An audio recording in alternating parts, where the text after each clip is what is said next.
You are listening to the Motherhood Unstressed podcast, and I'm your host, Liz Carlisle. Welcome back. Welcome to a fresh week. I am so glad that you're here, as always. This week, I'm speaking with Bob Gardner. He's also known as the Freedom Specialist. Bob's story is truly remarkable, and I can't wait for you to hear it directly from him.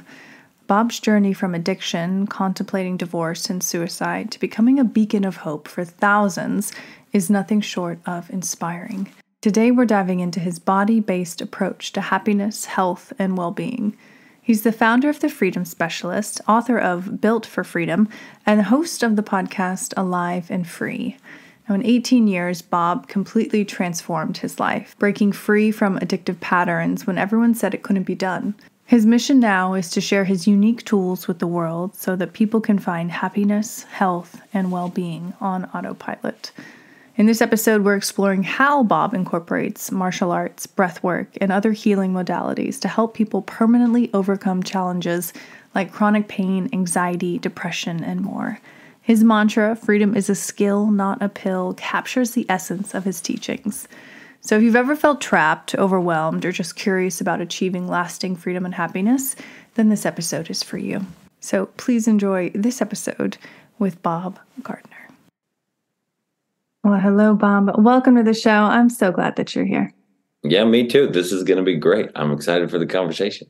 Yeah, and this is a question that I routinely ask to guests, but I think it's such a great way to get behind the why of the work that you're doing. So can you take us through, the major or minor events in your life that led you to the work that you're doing now? Yeah, this could be a long story, so let's keep it brief, shall we? I moved around a lot as a kid. So I would say that even though at the time I didn't really look at that as something that could potentially lead somewhere down a negative road and then a positive one, I often felt like I didn't belong in a lot of places. And I think that built up some sense of feeling like an alien and feeling like I needed to measure up and constant worry about being accepted or feeling like there was something wrong with me. And I think that led eventually to discovering that, well, if I spent a lot of time looking at pornography, I felt better than when I was worried about whether or not people liked me. So that ended up in what people often call like a pornography addiction or sexual addiction. I obviously use way different terminology with regard to that. And that was 18 years of my life. It almost landed me with a divorce, losing my wife and kids. It really didn't make me very productive at work. And so I was struggling to get along, was very suicidal for a period of time. Not wanting to be alive, but not wanting to kill myself because I didn't want to create pain for other people. So it was them that made me stay, even though if I'd had my own choice, I would have just ended it there. And then we moved to Arizona. I was running a Kung Fu school at the time.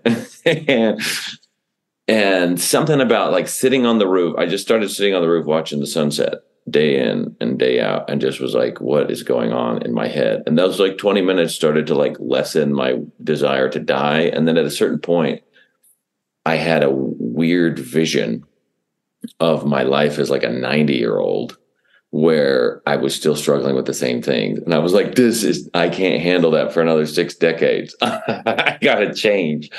And so I sort of tossed out all the stuff that I had been taught, that addiction's going to last forever, that depression and anxiety are things you're always going to have to cope with, or stress is a fact of life. And like all those years in 12-step programs and counseling and therapy and all these online things that I learned, I was like, look, none of this obviously has worked. So let me find a way and let me figure out what's really going on at the base of it. So I quickly tried some things that were stupid. My wife did not appreciate them. But in the process of trial and error, I found some things that worked really, really well and really, really quickly, not just to control an addictive mindset, but to actually like no longer have the urge, to where it felt like all of that stuff happened to a different person and I just happened to have access to their memory banks. Mm-hmm. And depression disappeared, and the anxiousness disappeared, and my relationship changed with my wife, my ability to interact with other people. I wasn't taking things so personally all the time, just by working with the body at the core. And I didn't actually help anybody with that for a long time. It was like a number of years. I was just like, okay, I'm a weirdo. I figured something out, moving on with my life. And then I had a business guy go, dude, there's a lot of people struggling with the stuff that you're talking about, and nobody has a good answer. You should help them. And I was like, oh, okay. And so back in 2017, just put my life story online in a big video. I probably should have told my family first. Order of operations a little bit. And started helping people back in 2017. And it's been over 1,000 people now that we've helped take it around. Right. And you have a podcast, you have a book out. You are just going all the time. What do you find is the number one reason or the most prevalent reason that people come to you? Is it physical pain or is it addiction?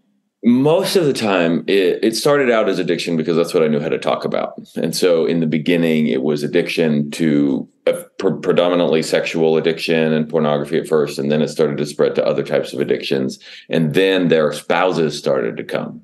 And then their friends would get referred. And so then we started seeing people with, depression, betrayal trauma, PTSD, stuff like that started to show up. And then the people with panic attacks started to show up. And then all of a sudden we started seeing people with chronic pain and fibromyalgia and autoimmune diseases show up. And they started getting a lot of help. So it's evolved over time. And so it just sort of depends on where people are at when they see the message.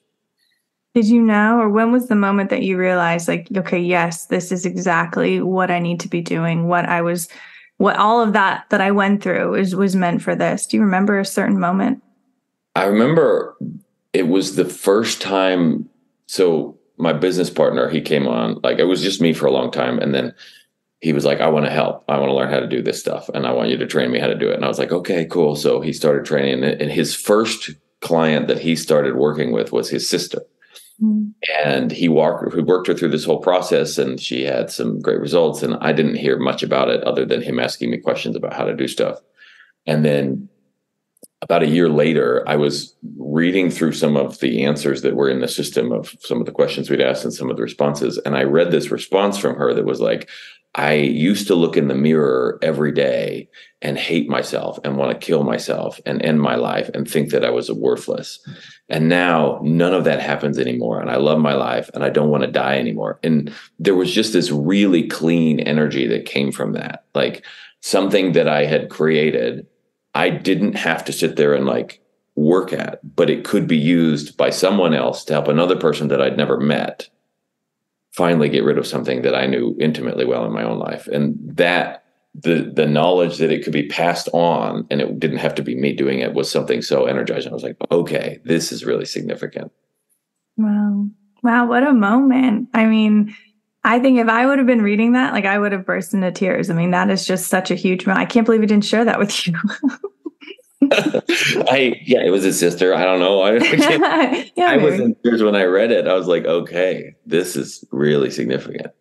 Like to recognize, that the processes I've developed are things that they go beyond me having enough charisma to convince somebody that I'm right. Like they can be used by other people and still produce results. Right. But I think that's the whole point, right? It's not just a lot of good talk. It's not just a charismatic, funny personality. It's really working for people. So can we get into what exactly you do to help? What goes on? Yeah. So I had to challenge essentially, and those of you that read the book will see this, essentially the entire paradigm of the psychology industry and some of the medical industry. Not because they're not out helping people. And I think that needs to be made clear. There's a lot of people out there that are therapists, counselors, psychologists, psychiatrists, medical practitioners of all sorts that have helped a lot of people. But the foundations of their industry are built on this idea that these are diseases, that they don't go away, that it's something wrong with the body and it needs to be fixed. That idea actually showed up way long time ago with good old Plato. And it subsumed into Christian culture, and then it got passed along and eventually just informed everything, that if the body's doing something like this, depression, anxiety, addiction, trauma, stuff like that, then that needs to be fixed. We need to stop it from doing that. And I went back and I was like, what if that's not the issue? What if addiction, as we call it, is actually a solution. It's a good thing. It's an indication that the body is actually functioning well and to a problem that's perceived or to another problem. And if we resolve that initial issue, then we can go down. Then all of a sudden the solution is no longer needed and it goes away by itself. So I started asking, like, what is addiction? And that's where I realized that in all of the medical research and all of the psychological research and all the literature everywhere, never in the history of humanity has there ever been found a molecule of addiction. It's not a thing that people are struggling with that be diagnosed. And the same with depression. And if you start to interview each person, they use the same label, and yet each person's experience is vastly different. So I was like, what is happening? And how do I, in my own self, just navigate with what's happening in me instead of like assuming that all the literature on the topic is actually accurate for my body and my life? And what it boiled down to is what I could actually see, taste, smell, feel, touch, all of this stuff. My breathing was off. My movement quality was really tense or was really jerky. My visual focus was a certain way. My posture was a certain way. What I was eating was maybe subpar, if you count a lot of sugar binges as subpar. Depends on who you are on that one, I guess. But there was a lot of things that I could look at. And I was like, if I just look at how at ease my body is, it correlates very well with all the times when I act out or when I feel depressed or anything else like that. The less at ease I feel, the more discomfort there is, the more I end up doing stuff or feeling things that I don't like. And so I was like, how do I just train my body to instinctively be at ease regardless of the outside situation? And so I trained for years in martial arts. I trained in all these other body certifications and all these other different types of modalities to try and understand my nervous system and what was going on. And down at the core of it was basically two problems. One, perception. I was seeing the world in a way that wasn't actually accurate. Mm-hmm. So I was assuming a lot of things. And as soon as I could see through that, then all of a sudden, a lot of the problems disappeared. The other problem was habitual tensions in the body. And so I just simple processes like breathing and movement practices, ways I stood and ways I started to pay attention to my body gave me the capacity to, when emotions arose or thoughts arose, I could go back to my body and go, what are these things built on? Because they're all byproducts of a body. My brain's not in touch with the outside world, so it's relying on my body to tell it what's going on. Then if my body's uncomfortable anyway, then it doesn't matter what's outside. It's going to tell the brain, whatever's out there is uncomfortable. Mm-hmm. And then I'll freak out pretending it's that. So what happened was, okay, cool. This stuff comes up. I go back to my body. I find out where the tension is. I start to relax it. And then all of a sudden the emotions and the thoughts and the fears and the worries and everything else goes away. And what I'm left with is clarity about what's actually out there. And if it is a problem, I can deal with it without all the extra emotional kerfuffle. Why isn't this taught to our children in school? That's a great question. I have some theories about maybe why.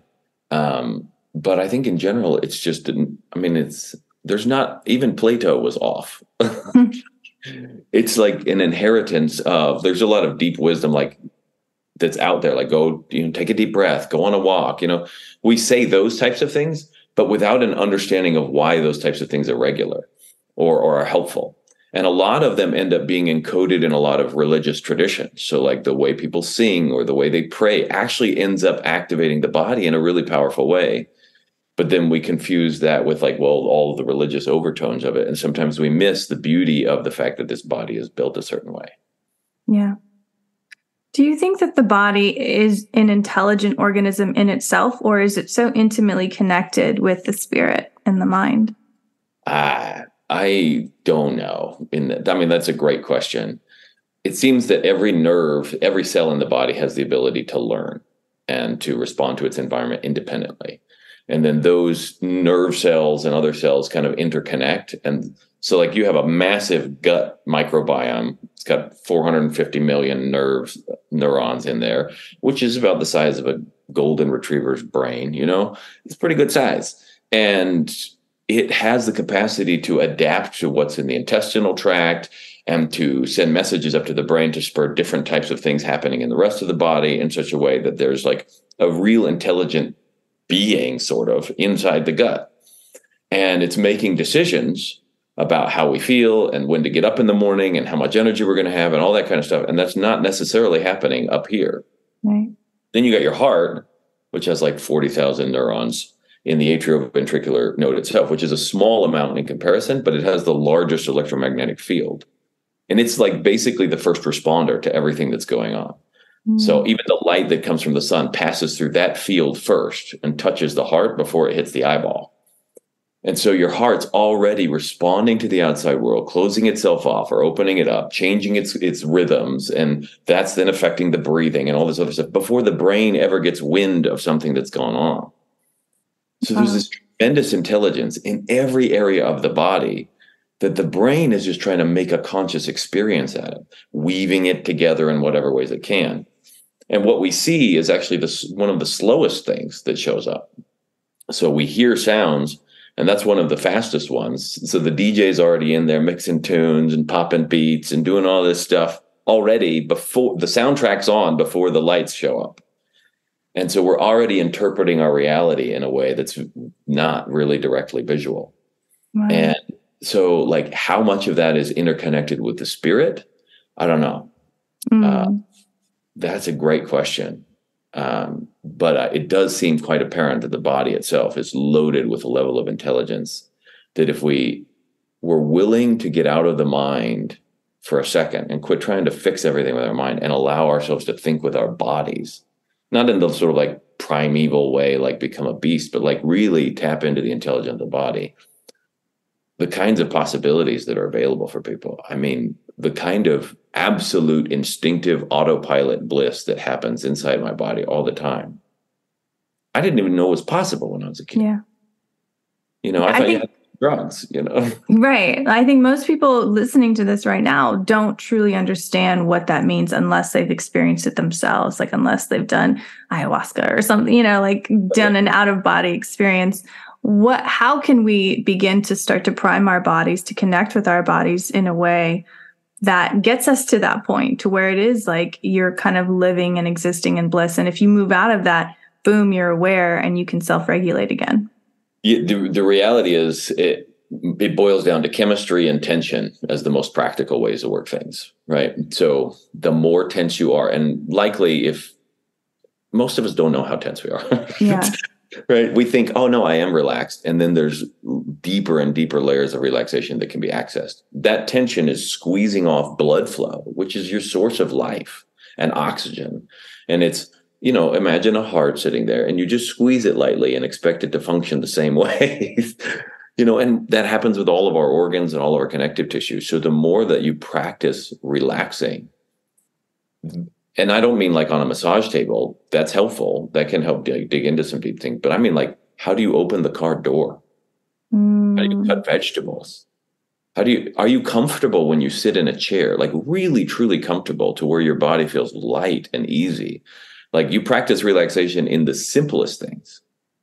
When you feel yourself get angry because someone cut you off in traffic, how quickly do you relax that? That training now opens up the pathways and the floodgates of all these rivers of life that go through the system. That's what carries all this buoyant energy. It's all like your blood and your lymph and, you know, the cerebrospinal fluid that runs along the nerves and stuff. Those rivers of life are really where the juice is at. How long do you think it would take the average American who does drive a lot on the U.S. highways and does deal with a lot of, you know, stressful situations, especially parents? How long does it take before you start feeling the benefits? Like they're listening to this and like, okay, I'm going to start becoming more self-aware. I'm going to start relaxing myself, being just more aware of the tension in my body. Is it immediate? Is it 6 months? When can they start noticing a relinquishing of pain and tension? So there's two answers to that. The first is the moment you feel pain release, you feel pain release. And so it will be immediate. How long that lasts needs to be trained.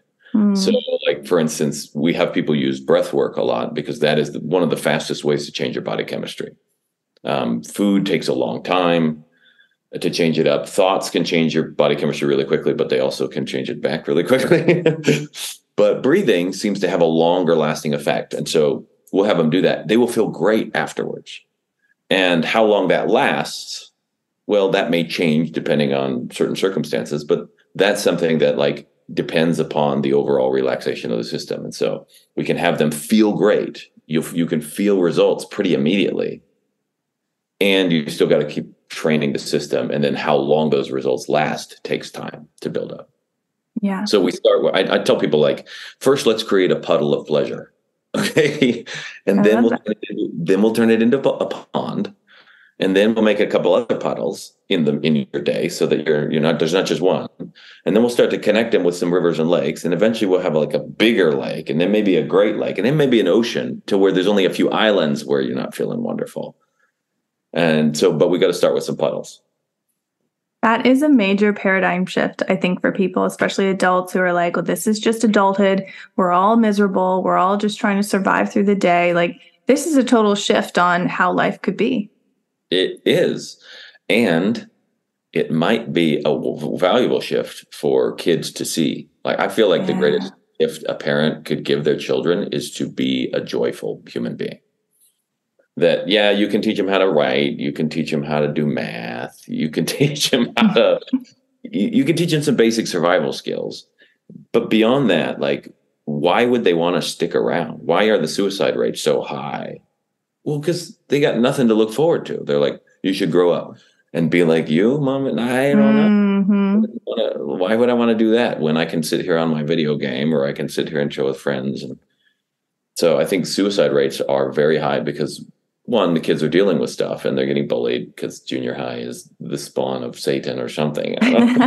But also because they don't see in adults the possibility of future happiness, really. They only see the chase for like external things most of the time.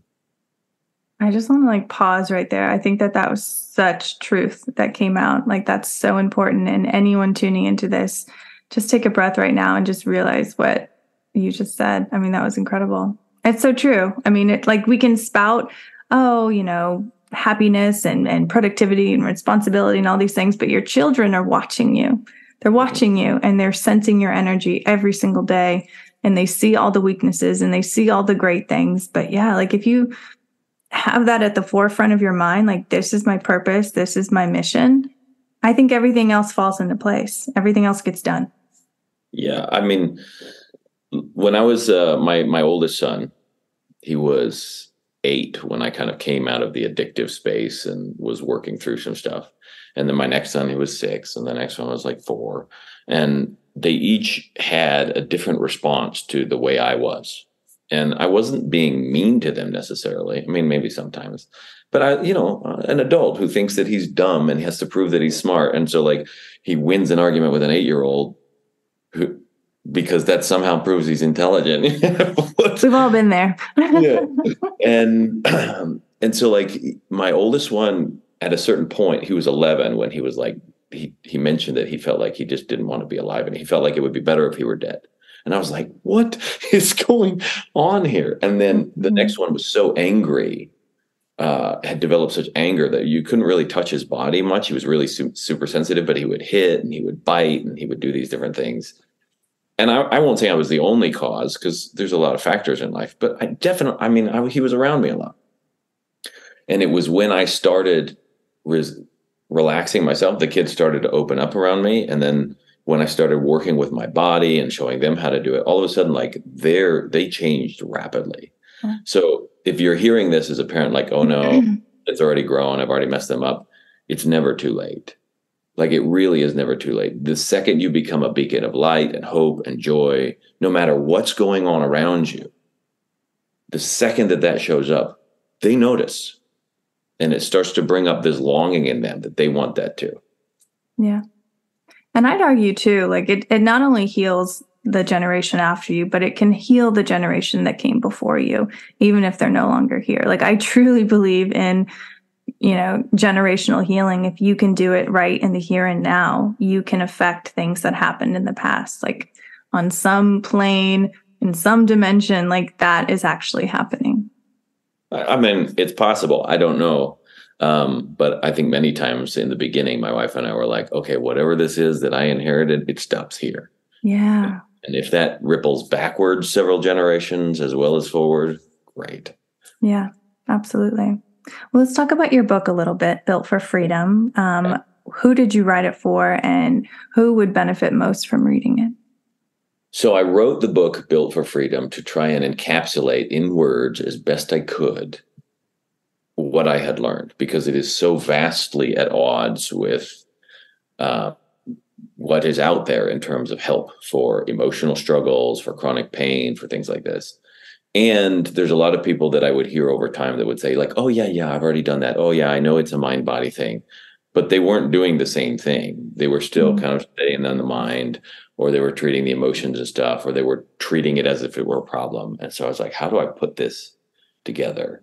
And my aim was for somebody who read that book to get to the end of it and realize, wow, what if there's nothing actually wrong with me? What if all these experiences I've had are just a result of ways that I trained my system to learn? Obviously, it can learn how to do something.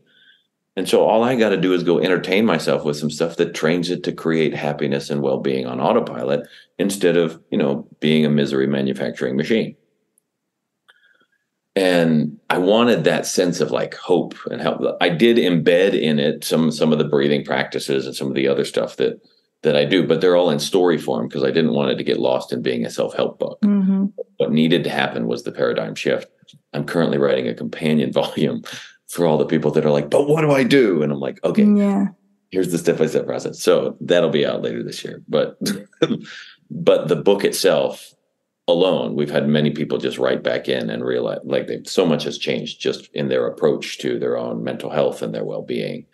So it's really for anybody who feels like life is a drudgery, whether that's a big drudgery and you're not sure if you want to check out, or whether you're struggling with stress and like relationship struggles, or whether you're deep in depression, or whether you got some illness and you're feeling oppressed by life in some way. This is like an opportunity to flip the table and go like, oh, wait, what if there's more possible than I ever imagined? Right. I was going to say, which is why there's just such a long subtitle. No, I mean, but it's like, this is so powerful for adults, obviously. But again, like, could this be something that, a middle schooler could read or a high schooler could read and gain benefit? Do you think that there's a level of understanding that could translate to someone way younger? So I have 6 children. Wow. My oldest is 17 and my youngest is 7. The 7-year-old is not at reading capacity to be able to grasp it. The 9-year-old, our little girl, she's read snatches of it and enjoys it as like a gee whiz like collection. There's a lot of cool stories in it. There's like fighter pilot stories and plane crashes and weird science. Like I wrote it to be an enjoyable ride, Mm-hmm. And then I've got like 12, 13-year-olds that they can grasp it, but they have a smaller attention span. So only in pieces or some of the good parts. But like 16, 17 years old and whatnot, like I've had kids that are younger be like, wow, this is such a good book. I was driving my kid to gymnastics. He was 11, 12, and his friends are in the back seat. And one of them, I was just listening to it to make sure my audio voice was like correct. So I was like listening back to my own book, and he was in the back seat and he told his mom, like, I want to order that book. Like, aww. I think it's such a treat. It's so cool. And so, that's a 10, 11-year-old. So it's possible, even at that age, that they could pick up some of it. But at least if the parents do, they've got stories to tell and they can translate it. Right. I don't know. The reason I think I keep going back to that is because I feel like there's such a need for the younger generation to have something like this and to have not even just the book, but just this way of thinking about problems and depression and stress and anxiety. Because my oldest is in middle school right now, and I talk to the other parents, and so many kids are in therapy and so many kids are dealing with like extreme levels of anxiety where it's almost debilitating. And so I know that they're getting help, and I know that this is like the standard form of care, but I really like what you're bringing to the table. I really like the reframing and the paradigm shift that you're bringing, because it is so different than what we've been fed our entire lives through the traditional medical system. Yeah, I would say to everybody, freedom is a skill. It's not a pill. And it's a skill we just haven't been taught, But if we had a class on it in school, like simple breathing methods that I've worked with kids with on to just like, oh, cool, I feel this way. Let me just, okay, relax that, move this, get myself feeling better, and then be able to function. Yeah. All that stuff with kids is absolutely incredible. My oldest two have come to help me at the retreats that I run. And they're incredible human beings, like way beyond their years, just because they've seen a lot, but they've also like learned and embodied a lot of this simple stuff. Yeah, absolutely. Okay, well, we are coming up to the end of time here. A couple more questions. What do you want your legacy to be when you are actually 90 years old, looking back? When I finished writing the book last year, there was this moment I was like, okay, I can die and someone will be able to take this and run with it. Like, it's not just a secret inside of me anymore. What I would like to see in 90 years, like, I feel like most of the world's problems, maybe not all of them, but most of them boil back down to people are uncomfortable within themselves. And if we can teach them at a grassroots level how to be blissful by their own nature, regardless of their financial situation and socioeconomic status and friend groups and world events and anything else, that they feel themselves like life is joyful, then domestic violence disappears, crime rates go down, like wars stop being declared because we feel like we got to argue with each other. All that stuff happens when people are finally at peace within themselves. So that's what I'm working toward. I love that. Okay. And last question. What's something that either that we've talked about today or through your work or whatever that you feel called to share with the listener? What do you really want them to remember from this talk? There's nothing wrong with you. There never has been. There never will be. The life inside of you there's nothing wrong with it, but your experience of it, that's negotiable. And so if it's been negative, that's just an experience. And if you can learn to make an experience that's negative, you can learn to make one that's positive as well. It just takes the right kind of tools. I love that. Bob, thank you so much for the work that you're doing, for spending some time with us today. Really a beautiful conversation. I really enjoyed it. Yeah, thank you as well. It was an honor. You have been listening to the Motherhood Unstressed podcast. If you enjoyed this podcast, please remember to share it out, subscribe, and leave us a review. Till next time.